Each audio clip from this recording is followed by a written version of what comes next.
Hello friends, எல்லோரும் எப்படி இருக்கீங்க? இன்றைக்கி சூப்பரான ஒரு வாழைக்காய் பொரியல் தான்.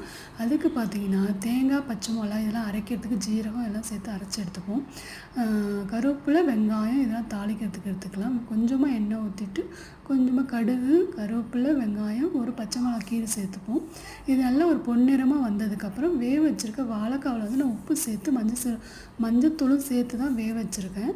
நம்ம கொஞ்சம் பொன்னிறமாக இந்த வெங்காயம் வந்ததுக்கப்புறம் நம்ம வாழைக்காவை போட்டு ஒரு 10 நிமிஷம் வந்து நல்லா பெரட்டி எடுத்துக்கலாம். அதுக்கப்புறம் பார்த்திங்கன்னா கொஞ்சம் ஜீரகம், தேங்காய், பச்சை மிளகா இதெல்லாம் அரைச்சி வச்சுருக்கோம் இல்லையா, அது கொஞ்சம் கொரகொரப்பாகவே இருக்கட்டும். கொரகொரப்பாக இருக்கிறப்ப தான் நல்லா டேஸ்ட்டாக இருக்கும்.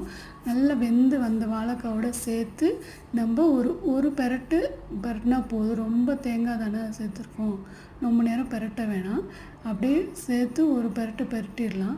சூப்பராக இருக்கும், டேஸ்ட்டாக இருக்கும். இது கேரளா ஸ்டைலில் வாழைக்காய் துவரன்னு சொல்லுவாங்க. பிடிச்சிருந்தா செஞ்சு பாருங்கள், சாப்பிட்டு பாருங்கள். சப்ஸ்கிரைப் பண்ணுங்கள், ஷேர் பண்ணுங்கள். தேங்க்யூ.